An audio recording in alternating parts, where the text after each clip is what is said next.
Confront me and show me this isn't all in my mind. His words echo relentlessly in my thoughts, looping endlessly as I grapple with the disbelief. Lucian, my stepfather, had never addressed me with such a tone before, steady, almost challenging, his gaze carrying a strange, unfamiliar weight. I understood his meaning perfectly, even if I tried to push it away. A few weeks earlier, something had begun to change. Lucian's focus on me intensified, shifting beyond the typical care of a guardian.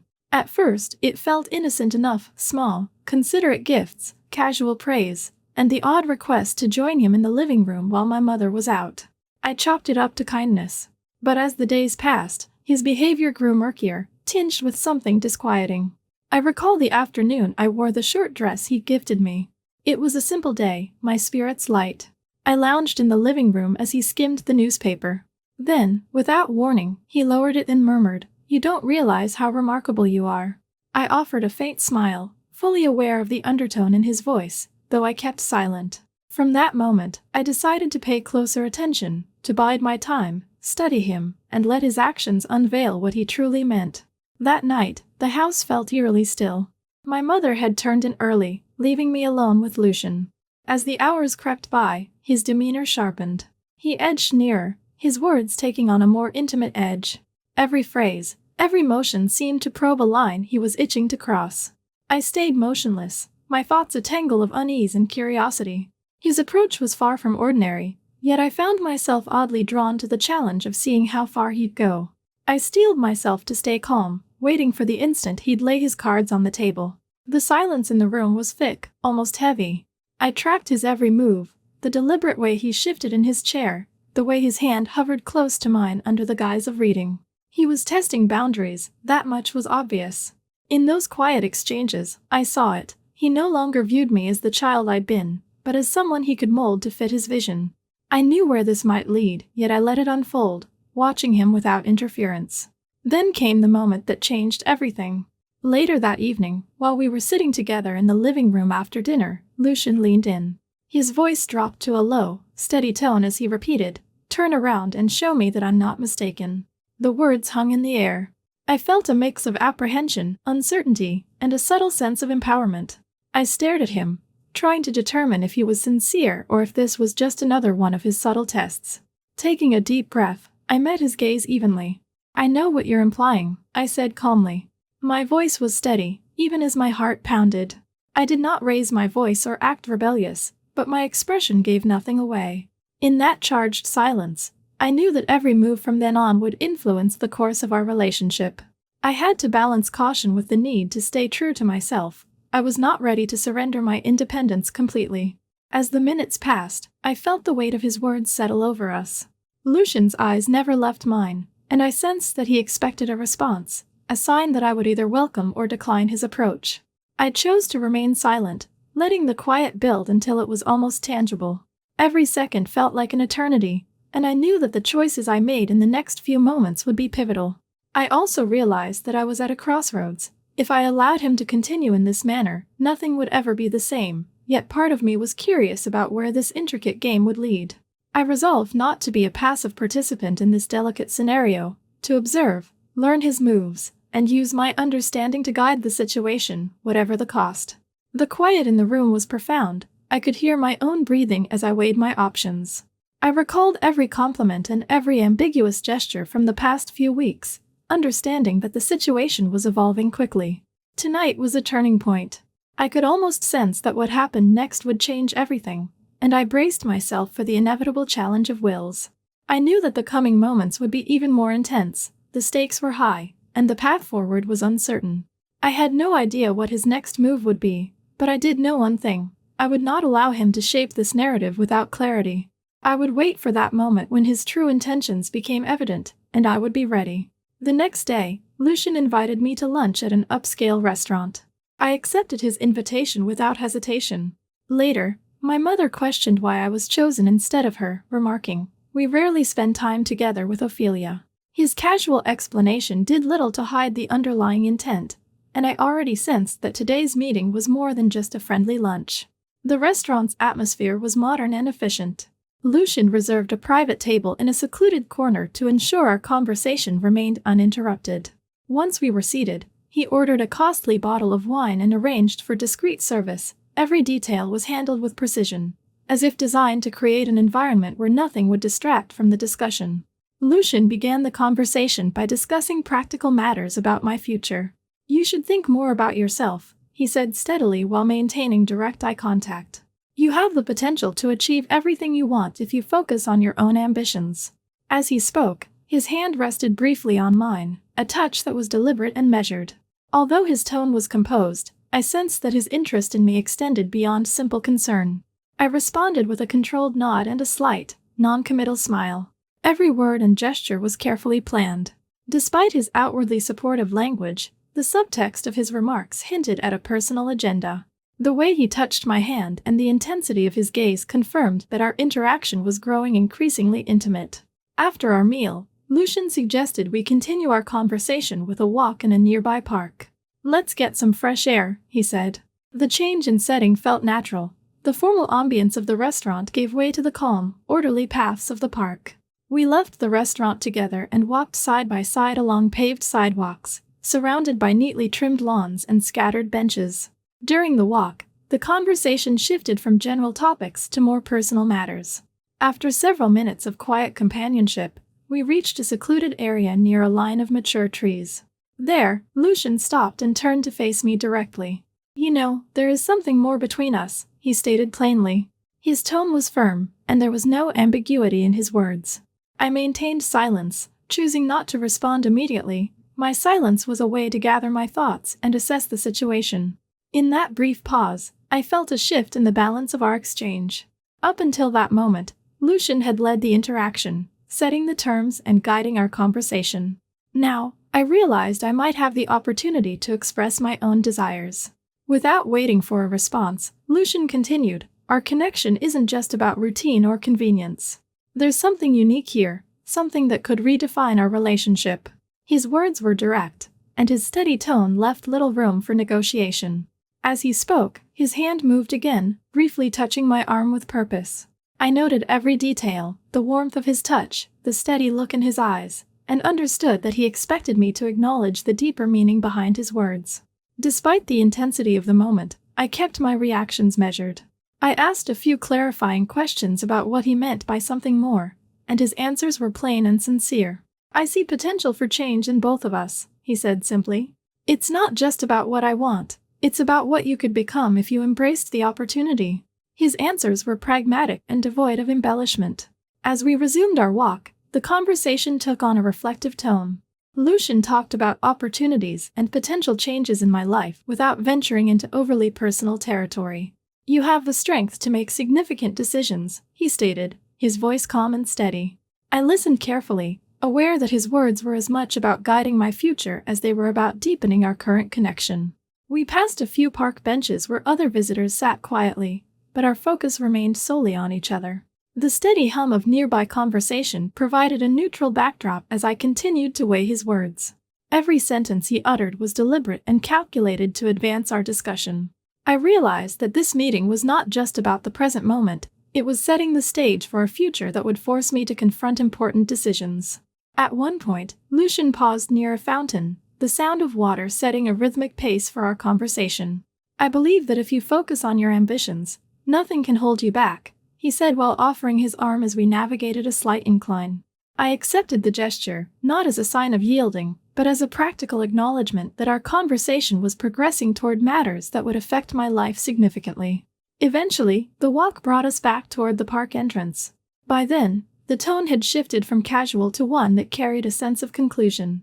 Lucian's earlier words had established a clear invitation, a chance for our relationship to evolve into something far more consequential. I was left with no doubt that the discussion had profound implications, even if he had not yet spelled out all the details. Before parting ways, Lucian said, "Think about what I've said today. There is a real opportunity here for change." His tone was firm yet measured, and I could tell that he expected a thoughtful reply in the near future. I simply replied, "I will," and then we separated. Later that day, as I drove home, I replayed every moment of the day, the lunch meeting, the deliberate yet pointed remarks, the walk in the park. It all painted a picture of a man whose interest in me was growing more layered. I understood that the balance of our exchange was shifting and that I would soon face choices that could redefine my future. That evening, after I stepped out of the car with a sense of cautious resolve, I realized that today's encounter was only the beginning of a deeper exploration. Lucian's clear statements and measured gestures had set in motion a series of events that would force me to make important decisions in the days ahead. Alone in my room, I reviewed the day's events. The clarity of his words left little ambiguity. Our interaction had crossed a threshold, and the consequences were imminent.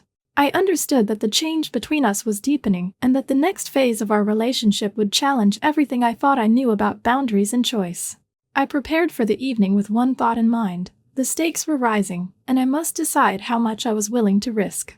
In the following days, Lucian began appearing in places where I least expected him. One morning, as I was heading to my regular gym session, I spotted his car parked near the entrance. Puzzled by his sudden appearance, I paused. Inside the gym, I heard a familiar voice call out, "I was just passing by and thought you might need a ride." I turned to see him leaning casually against his car, a slight smile on his face. There was a quiet kindness in his gaze that did not match the casual tone of his words. I replied with a simple nod and continued with my workout, all the while aware that his actions were becoming more deliberate. Later that day, Lucian sent a message inviting me to his office. "Come by my office. This is only for you. See how I work." Despite knowing that his motives went beyond mere professional courtesy, I agreed, partly out of genuine interest and partly because I sensed that this was his way of moving our connection forward. I arrived at his office building, a modern structure with large, floor-to-ceiling windows. The space was sleek and meticulously organized, reflecting his personality and success. Inside his office, Lucian greeted me at the reception before leading me to his private workspace. He pulled out a chair for me and motioned for me to sit next to him at the desk.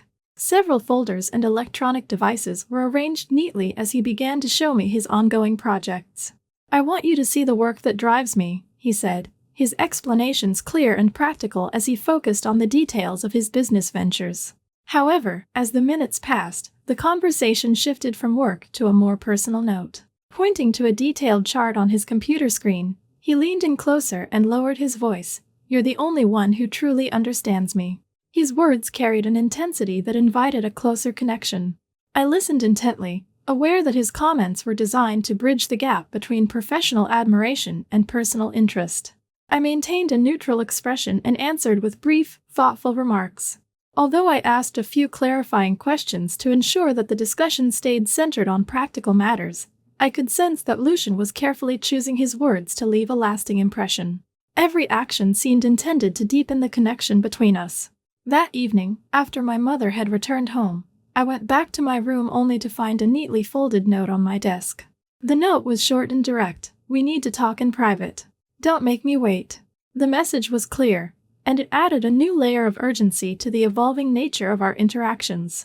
It was Lucian's way of indicating that he wished to take our connection further. I spent the rest of the evening reflecting on the note and reviewing all the events of the past few days, his unexpected appearances, the measured yet intimate conversation at the gym, and now the invitation to his office that ended with his personal remark. Each moment built up the intensity, and I realized that his insistence was not only persistent but increasingly consistent. His actions were no longer isolated incidents. They were becoming a steady part of my daily life. Despite the clear message in the note, I felt a mix of apprehension and cautious curiosity about what might come next. On one level, I was surprised by the growing frequency of his invitations. On another, I recognized that I was gradually reassessing my own stance and response. I had begun to view his actions as a challenge, a puzzle to be understood rather than a threat. I knew that my next steps would have significant consequences for the direction of our relationship. The note left me with a decision. Should I address Lucian's behavior, or allow the situation to continue evolving on its own? My mind raced through the potential outcomes. There was no easy answer. The opportunity for a deeper connection was undeniable, but so were the risks. Accepting his invitation might mean venturing into areas I had once considered off-limits. I resolved to take some time to think through my options. The note was a clear indicator that Lucian intended to proceed without hesitation. I knew that the next phase of our interaction would force me to choose between maintaining my distance or embracing a situation that could redefine my future. Before the day ended, I made a quiet promise to myself. I would not be caught off guard by his next move. I would consider every word and gesture carefully, ensuring that I maintained control over the direction of our relationship. One evening, Lucian invited me to a concert. "It will be unforgettable," he said. Despite my reservations, and despite my mother's repeated, thoughtful questions about why he spent so much time with me, I agreed to go. The concert hall was packed and the atmosphere charged, yet my focus remained fixed on Lucian throughout the performance.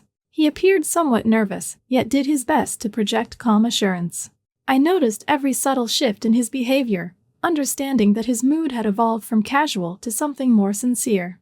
After the concert ended, we left the venue together and headed to a nearby bar. The change in setting felt natural. In the subdued lighting of the bar, away from the noise of the concert, our conversation took on a more personal tone. As soon as we settled at a small table in a quiet corner, Lucian leaned forward and said, "You know, I am willing to do anything for you." His tone was direct, leaving little room for misinterpretation. At that moment, his hand reached out and touched mine.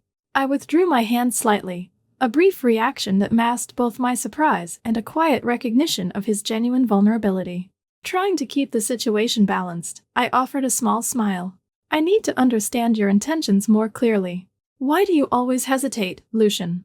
My tone was calm yet probing. My question was intended to prompt an honest explanation, not to provoke an argument. Lucian's eyes dropped to the table as he hesitated before looking up again.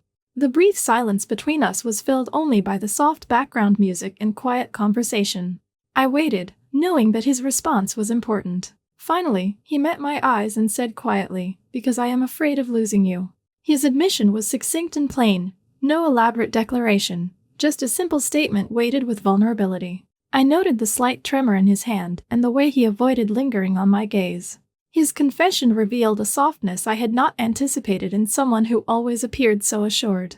After a moment to process his words, I replied in a measured tone, "I appreciate your honesty, Lucian, but you need to understand that I am not someone to be won over by promises alone. I need clarity and consistency."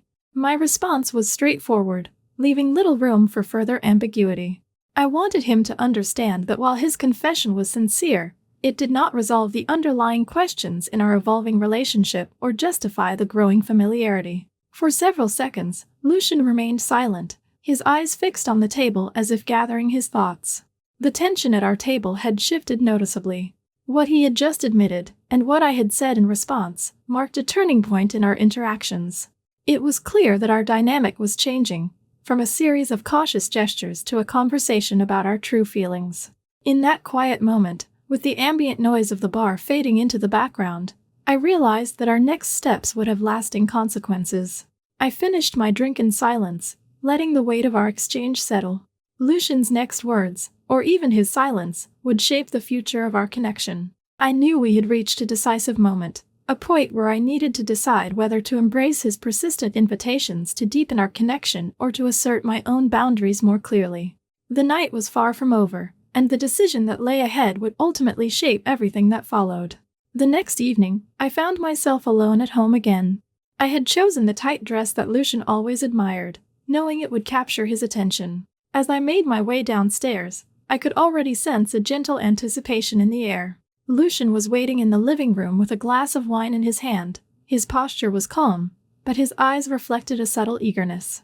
When I sat down beside him, he broke the silence with a low, measured tone. "Do you know what you do to me?" His hand moved and rested on my shoulder. This time, I did not pull away.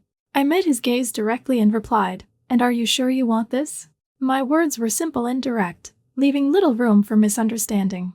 Lucian leaned in closer. His presence was warm in the small space of the living room. I could feel his gentle breath as he whispered, "I can't hold back any longer." His hand slid slowly down from my shoulder toward my waist. The room fell quiet, except for the steady sound of our breathing. Every movement was deliberate, and the intensity between us was evident. For a moment, I allowed him to continue to feel the closeness of his touch, yet at the very last second, I pulled back. "Lucian, you have to prove that I can trust you," I said firmly, locking eyes with him. My tone was even and determined. His expression shifted instantly, surprise and uncertainty replacing the ease he had shown moments before. He paused, searching for the right words to explain himself, when suddenly the sound of the door opening interrupted the quiet. My mother stood in the doorway, her face a mixture of shock and concern. "What's going on here?" she exclaimed, her voice rising in alarm. Lucian began to stammer an explanation, his words stumbling as he tried to justify his actions. I raised my glass of wine, holding it steadily as I addressed him. "Lucian, I thought you were stronger." My voice was clear and unwavering. My words were not meant to be harsh, but they carried a weight that left no room for further excuses. The concern in my mother's eyes grew, and without another word, she stepped forward. Her presence was firm as she gently escorted Lucian out of the house. That very night, the door closed behind him, and the quiet that followed was filled with the unspoken promise of change. I stood there for several minutes, processing what had just occurred. The conversation had ended abruptly, leaving behind a mix of relief and uncertainty. I felt a sense of empowerment, as if I had reclaimed control over a situation that had been evolving unpredictably. I had navigated the challenge until the very end, and now, with Lucian gone, it seemed that a new balance had been established. Yet even in that moment of apparent resolution, the reality of the situation pressed in. I knew that the decisions I made in that instant would have lasting consequences. The dynamic between us had been complicated for so long, and now the final act had unfolded in a way that left no room for retreat. I sat back down on the sofa, my thoughts racing as I tried to make sense of everything. Every encounter, from the tense lunch meeting to the walk in the park and the private conversation in his office, had built up to this moment. His persistent attempts to guide our interactions were now revealed for what they were, a carefully controlled dance in which he tried to set the pace. That night, as the living room fell quiet once more, I took a slow sip of my wine, letting the cool liquid ground me in the present. The room was quiet again. The only sound was the distant murmur of the night outside, and my mother's footsteps receding down the hall. I was left alone with my thoughts. The events of the day had forced me to examine not only Lucian's intentions but also my own hopes and reservations. I had long suspected that his interest was never purely about support or admiration. There was always a personal cost attached to every interaction, a cost I was not willing to bear without clear proof of trust and mutual respect. I recalled the moments from earlier in the evening, how his hand hesitated on my shoulder, the intensity in his eyes when he spoke. I had seen enough to know that if I allowed the situation to continue without genuine commitment, I might lose sight of who I was. Tonight had been a moment of clarity. My decision to step back and insist on earning trust was a stand I needed to take. With one final look around the now quiet living room, I set my glass down and made a decision. I would no longer allow myself to be guided by empty assurances and half measures. I resolved to take charge of my future, even if it meant facing difficult truths and making hard choices about the relationships that defined my life. The stakes had never been higher, and the next steps would require all the strength and clarity I could muster. I would wait for the outcomes, prepare for the conversations that were sure to follow, and most importantly, ensure that my own needs and boundaries were respected above all else. As the night drew on, I sat alone, aware that the true turning point of this connection was only just beginning. The dance had shifted tonight, but its consequences would ripple through every aspect of my life in the days ahead. With a steady breath and unwavering resolve, I prepared myself for whatever came next, knowing that I had finally reclaimed the power that was always rightfully mine.